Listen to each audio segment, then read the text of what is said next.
שלך כקורא ככה לבנים, הם לא מאמינים כי זה קשה להם. הם לא יכולים לעשות כלום. הם לא יכולים לעשות כלום. אני לא יודעת מהפחד, לא יודעת מה, אבל זה... אני לא מאשימה את ההורים שלי. אני לא כועסת על ההורים שלי. ההורים שלי עשו מה שהם יכולים, מה שהם האמינו. אותו דבר גם אני חושבת אנשים בקיבוץ. אין מודעות, פשוט אין מודעות. וחושבים שיש איזה סטיב, אנחנו נטובים, אתם בטח מכירים את זה כי אתם נפגשים איתם. הקיבוצניקים מאוד כאילו מחשיבים את עצמם, הקיבוצניקים של פעם, היום קצת פחות, אבל של הדור שלי, של הדור של ההורים שלי, מה, אנחנו קיבוצניקים, אנחנו מלך הארץ. אצלנו לא קורה דברים. המוטו היה לסגור את הדברים בתוך הקיבוץ, לא לפנות למשטרה, לא לפנות לעובדים סוציאליים, הכל בתוך... אז מה זה? קעת קיבוץ היה? סוג של... אני הרבה פעמים אומרת בהרצאות ש... כמו חרדים, סוג של...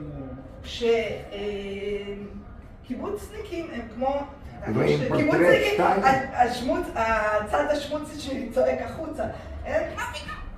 אבל קיבוצניקים והקהילה החרדית, הם מאוד, יש בהם דברים, כמה שהם שונים הם מאוד דומים.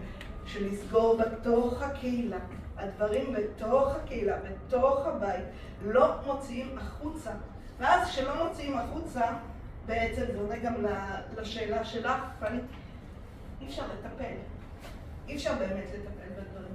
כשילדה עוברת אונס, זה לא מדווח לגורם הנכון, אז היא לא עוברת טיפול נכון.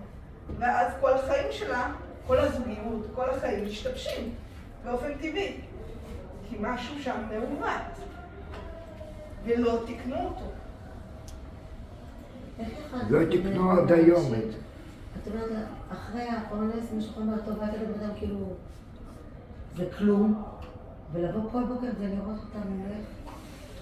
זה לא רק מולך, זה גם במקלחות שכולם מקלחים ביחד, בנים לבנות ביחד. איך אפשר? זה היה תיאוריה. לכן אני כנראה פוסט-טראומטית. כנראה משהו בנפש התעוות. משהו נשרט שם.